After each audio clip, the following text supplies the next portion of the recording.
शाम के वक्त सफाई करने से रिस्क कम होता है। बादाम खाने से अकल के साथ नजर भी तेज होती है। नाखूनों पर नारियल का तेल लगाने से बीनाई तेज हो जाती है। पाँव के अंगूठे पर तेल लगाने से दिमाग तेज होता है।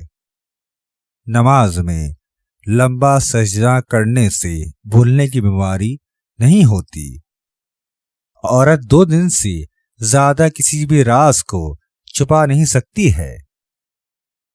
औरत में दुखों के मुकाबले में मर्द के दुख बहुत कम होते हैं। औरत जब चल रही होती है तो इसकी एड़ियों में भी आंखें होती हैं। उसको पता होता है कौन उसको कैसी निगाह से देख रहा है। ज्यादा बोलने वाली औरत को चुप लग जाए, बैठी हो तो समझ जाओ उसको इश्क हो गया है। नीम के दरख्त के नीचे बैठकर गर्म पानी पीने से 70 बीमारियां दूर हो जाती हैं। गंजेपन पर अजवाइन खजूर का रस लगाओ, बाल आना शुरू हो जाएंगे। बांस के दरख्त के साथ बैठने से बंदे की कद बढ़ना शुरू हो जाती है। ख्वाब में एक साथ 3 बिच्छू देखना जल्द दौलतमंद होने की निशानी है। अखरोट के छिलके घर में रखने से घर में छिपकलियां नहीं आती हैं।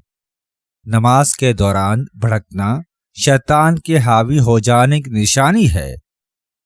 जिस घर में मकड़ी के जाले हों वहां पर जन्नात कयाम कर लेते हैं।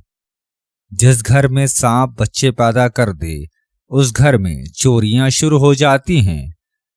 जिस घर में बीवी शौहर की इज्जत नहीं करती ऐसा घर गुर्बत का शिकार जल्दी होती है। जो बंदा बावजू होकर सोता है उसको ईमान पर मौत आती है। जो गुस्ल खाने में खड़े होकर पेशाब करता है उसके बदन से ताकत छीन ली जाती है। दांत में अचानक दर्द होना बदनजर लग जाने की अलामत है। जिस बंदे के पेट पर ज्यादा बाल हों ऐसे मर्द बहुत जल्द बूढ़े हो जाते हैं। जो बंदा ज़ेरे नाफ बाल वक्त पर साफ करता है वो 80 साल तक जवान रहता है।